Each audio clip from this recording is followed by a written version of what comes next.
What's going on, everyone? It's your boy Savvy, and welcome back to the Savvy Show. And man, I miss you guys. I'm happy to be back, and I'm so excited to dive deeper into some SCP stories.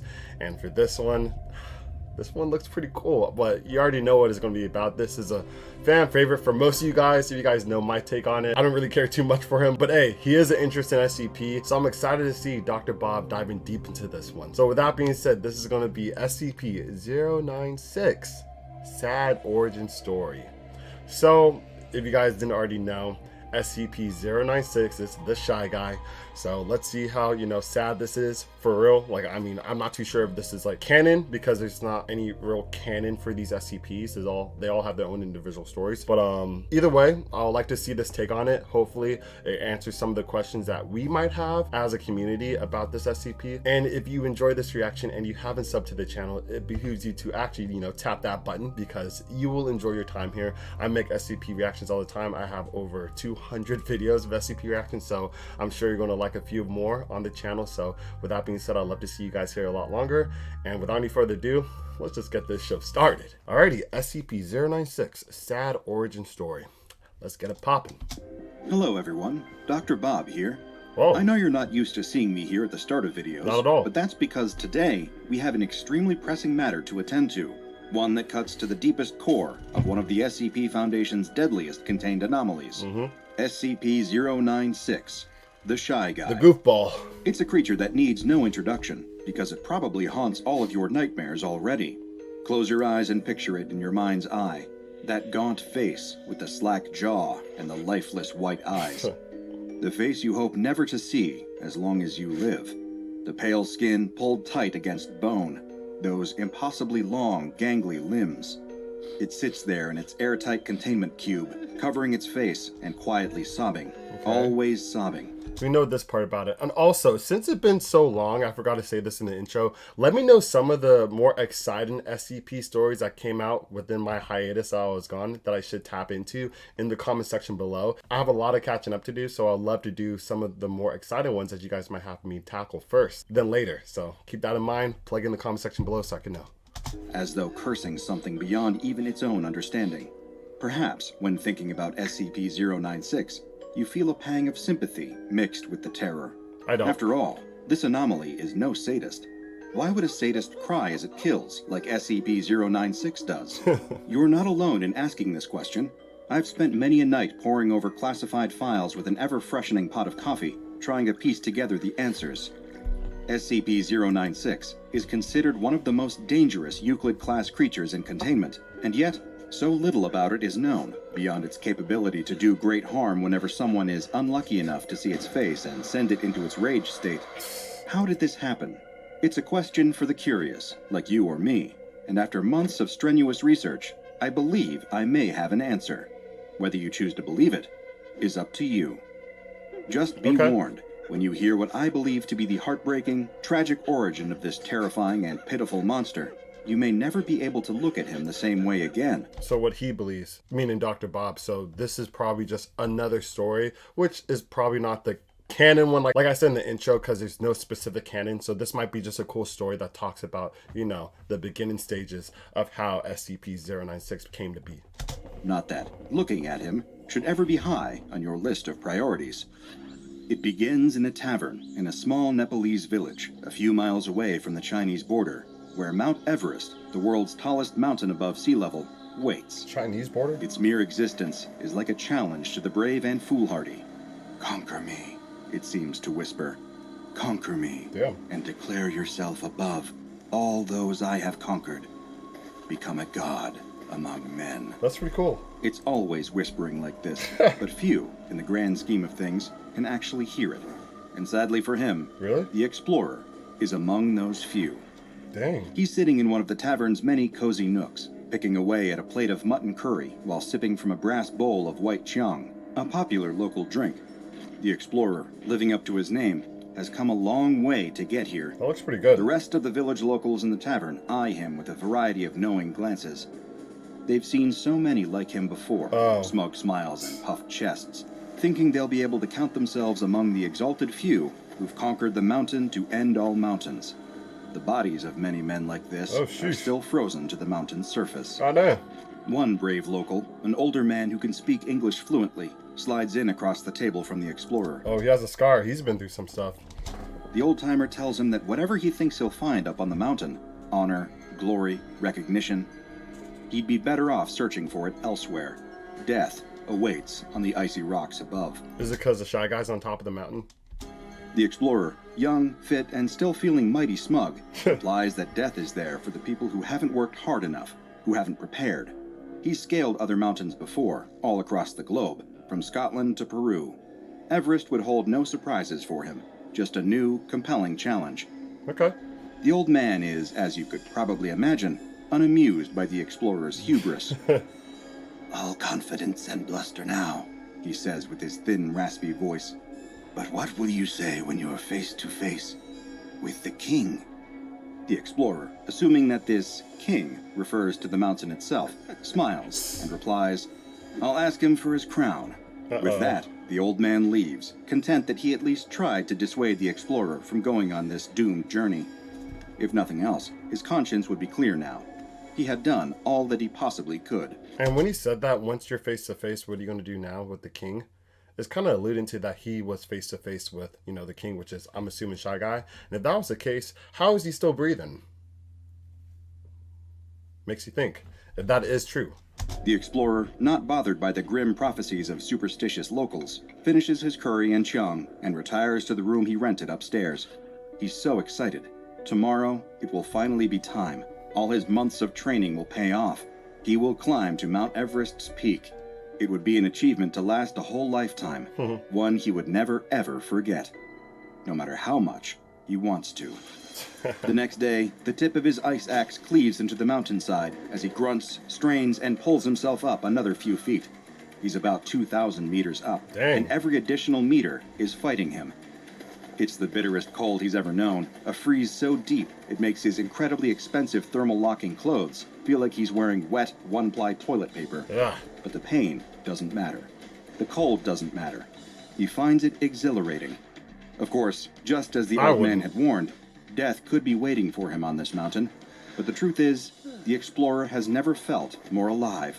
He winches himself up a few feet more, trying to regulate his breathing as his icy fingers, wrapped in thick gloves, struggle to find purchase on what feels like a sheer cliff face. There are many times when he's supporting his full body weight with only his hands. It often takes the kind of Herculean strength that only a lifetime of training can give you. After all, there's no room for error on Mount Everest.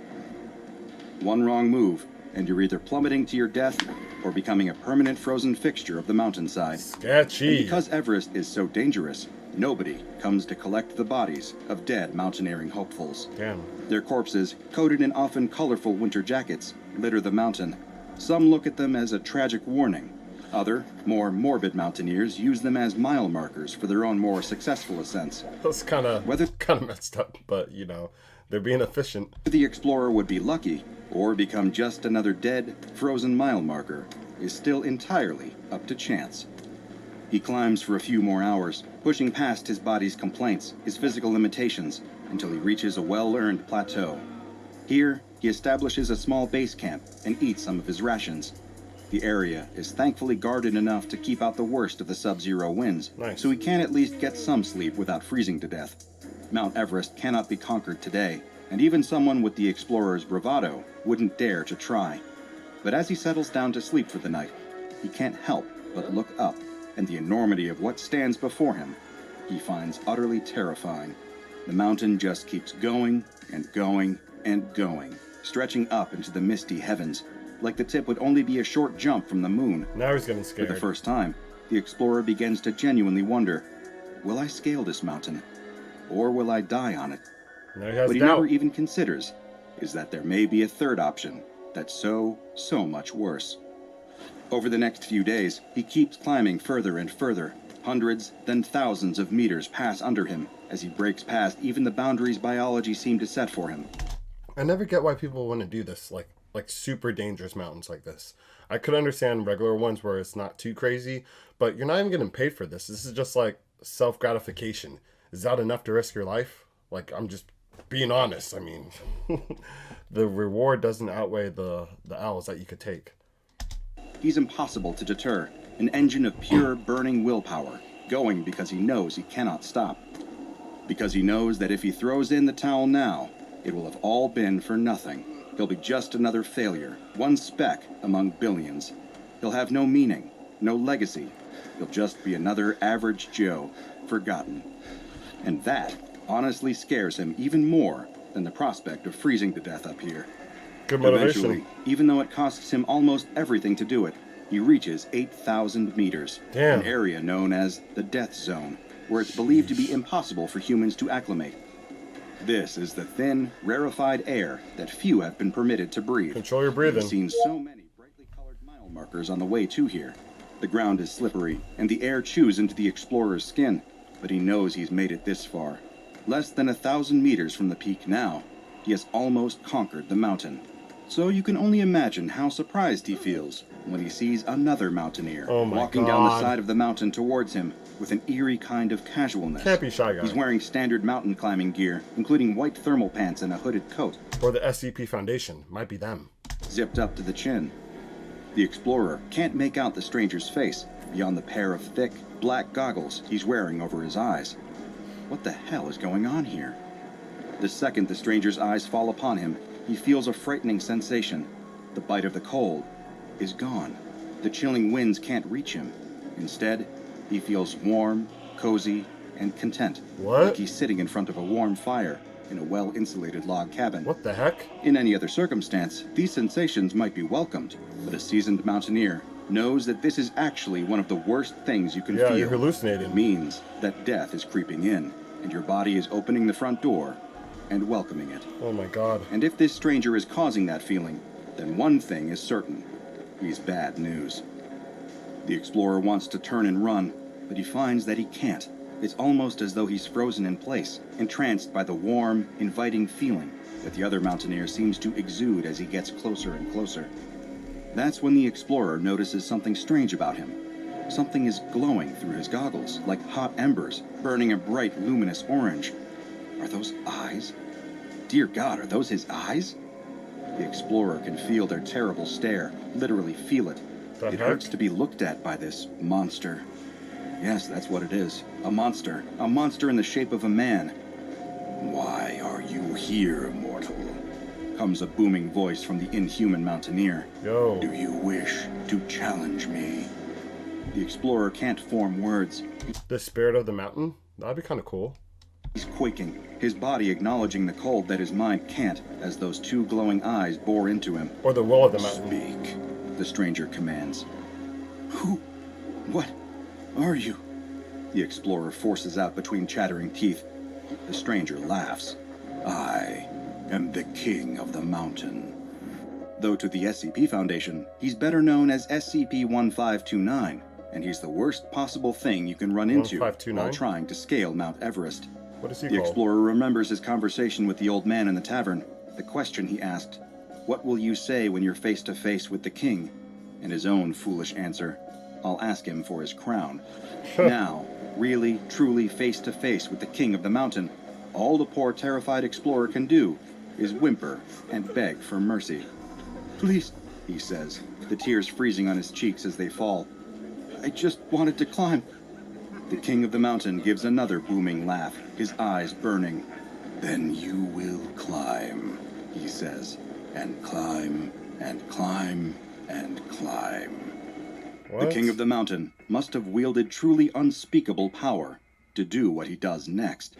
With a simple nod, the explorer is suddenly hanging off the mountainside, Yo. his fingers digging into the craggy rocks.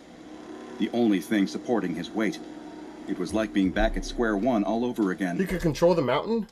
Except with added pain, terror, and cold so deep he can feel his bones rattling. What does Shy Guy have to do with this? I'm so confused. And all the while, he feels those eyes upon him, those burning, fiery eyes, staring with absolute malice. He keeps climbing. Every time he reaches a plateau, a place where he might camp and find even momentary comfort, the king of the mountain is already waiting there, staring that horrible stare. And just like that, the explorer was climbing again, wind whipping against him like 40 lashes from cat o' nine tails. That, coupled with the endless strain of the climb on his muscles, is the worst agony he's ever felt. And yet, he never dies. Even though he hasn't eaten in days, Dang. weeks, months, Keeps on going? years, he never, ever dies. Years? No, this has something to do with like some time manipulation stuff. I think he's like in a never-ending loop where he's just going to keep on doing the same thing over and over and over again. And he thinks he's doing it not as much as he actually is doing. He just fulfills the same torturous loop over and over again. Yeah. It's like the King of the Mountain is just keeping him alive for his own amusement, a toy that's impossible to break. But while the explorer never breaks, Oh my God. as time goes on and the torments never cease, he does begin to change, like rock being molded by the tide. First, from the endless stress, no. his hair falls out. His skin goes pale from the lack of sun. Why don't you just go back down? You know it's inevitable. You can't conquer this. This King of the Mountains is not going to let you do that. His body becomes thin and wiry from starvation and malnourishment. The endless physical strain even warps his limbs. Wait. His arms and legs begin to stretch, his body becoming elongated and grotesque. He becomes a All shy the way guy? through this horrific, dehumanizing ordeal, the King of the Mountain stares at him. What? One day, the explorer, now changed, reaches a plateau, and as can be Yo. expected, the King of the Mountain stares at him with his burning eyes. The explorer cowers and covers his face with his hands, sobbing from exhaustion. He just wants the King of the Mountain to look away, to leave him be. He babbles incoherently. He doesn't want to be seen anymore. His pain simply makes the King of the Mountain laugh. Wow. I gave you your wish, the Mountain King says, his voice oozing with contempt. You climbed, didn't you? You thought that your climbing would elevate you, make you more than human. But now, you're so much less. Our business concludes here. I'm tired of playing with you. And with that, the king is gone. The heck? The explorer is alone, stranded among the snow and the whipping winds of the death zone. That's crazy. I want to know more about this King of the Mountain. He seems so intriguing. If this is actually like a real thing, if he actually created a shy guy with this messed up test that he pulled on him. But very much alive, he's finally able to go. At long last, after what felt like an eternity, he's escaped. When the explorer arrives in the village again, he's not the explorer at all. It's been years since he went missing on the mountain. Dang. The old man who had warned him not to go He's up dead. onto Mount Everest had passed peacefully in the interim. Yeah. The other members of his small village would not be afforded the same luxury. Instead, the explorer stumbled back through the village limits, still covering his face. The only sounds he can hear are the wailing wind and his own pitiful sobbing. Everything hurts. He's so terribly afraid. He needs somebody to help him. Why will nobody help him? The sun begins to rise, and the village shakes itself awake. People leave their homes to go about their daily tasks. None of them are expecting to see a monster loping Oh, through goodness. their streets. A pale, gangling monstrosity, stretched and hairless. It engenders a mix of fear and curiosity as it stumbles around, audibly sobbing with a loud, warped voice. It's like nothing any of them have ever seen before, like something out of a myth or a folk tale. But for the monster that was once the explorer, it's so much worse. At first, he thinks that the villagers might be there to help him, but then he sees their eyes, that same intense, burning fire pit orange as the King of the no. Mountain. That same horrible gaze that the explorer thought he'd escaped when he'd left the mountain. The gaze that Dang. meant pain, torment, and madness. Even when he tries to cover his face, when he wails at them to go away in words that make sense to no one but him, he can still feel those terrible eyes on him. So he has to Is kill he him. still on the mountain? Is he still at the mercy of the Mountain King? Are these all just illusions or projections, another awful trick? Oh no. What did he ever do to deserve this kind of torment? Was the crime of wanting to climb a damn mountain worth this kind of everlasting suffering? No. Hell no. I'm sorry. I'm agreeing with you on this one. It is definitely not worth it. I feel sorry for this guy. Dang. Did it earn him the gaze of all these monstrous eyes? The explorer begins to feel his anguish being replaced by another feeling. Oh, no. Rapidly rising rage. The kind of pure, blistering hatred that inexorably leads to one result. Killing him. Violence. First, he screams. Then, they scream. And finally, the killing begins. Oh no. The creature that had once been the explorer leaves no stone unturned. Even when they try to run away, he still feels their eyes on him. He needs to kill them all, to annihilate them quickly, leave no trace. It's the only way he can feel anything close to at peace again. It becomes a kind of terrible chain reaction. The sound of the horrors going on in the street That is only entices crazy. more to come outside and see what's going on, to look at the creature causing all this carnage, to see its face. They have no idea that this very action is dooming them. And within the hour, the village is empty, save for one creature. The creature that had once been the explorer, now just afraid, confused, and alone. He will always be alone. Bruh, that is kind of like really messed up. I'm just being straight up. This is a really sad origin story, but it makes sense for the most part.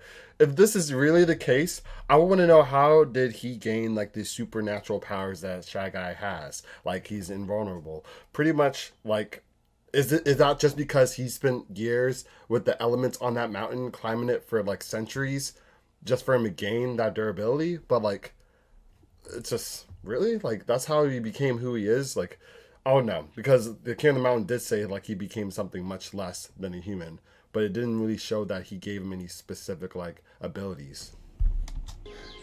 The anomaly that will soon be known as SCP-096 simply bows its head and weeps. If you want to support our Wow. important mission here at Dr. Bob, So check it's out... over. Wow. Okay. Now go and watch another entry from the files of Dr. Bob. Alrighty. With SCP-3063.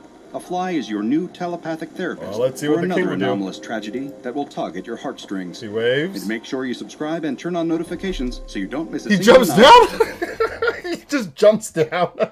As we delve further and Yo. further into the SCP Foundation's Dr. Bob classified was archives. prepared. He was like, I ain't got time for no smoke with you. I'm skedaddling, bruh. That's what he just pulled. That's actually funny. But regardless of that, this is cool. I actually enjoyed this origin story. I thought it was going to be something kind of like, you know, goofy, because Shy Guy is goofy to me, at least. It's more so just annoying than like scary. But this actually, you know, built some character development for him, per se. Like, it really is sad. Makes sense why he's crying all the time, because he doesn't want to kill these people. He just wants to get off this mountain, because every time he looks at someone, he thinks he's still on the mountain because it's the King of the Mountain playing games on him, because he's done that for years and years and years. What I wouldn't understand is, why would he keep on going? I know that he's really like, you know, he wanted to conquer that mountain, but once you saw the mountain change and it got way longer and you started from square one, it looked like, why did he keep on going? I would have just turned around. But especially when he got that realization, when he talked to the old guy saying, what would you say when you in front of the king? He understood that and he still kept on going. So he kind of done it to himself, but you know, I don't know. It was fun though. If you guys enjoyed this reaction, please let me know by smashing that like button. Let's try to get 100 likes for, you know, the homecoming, me being back on the channel. And also let me know in the comment section below what you guys thought about this SCP and any other SCP stories that you want me to tackle sooner than later. I'd love to see what you guys want me to hit first. So with all out the way, unfortunately, that concludes today's episode. However, I'll catch you guys on the next one.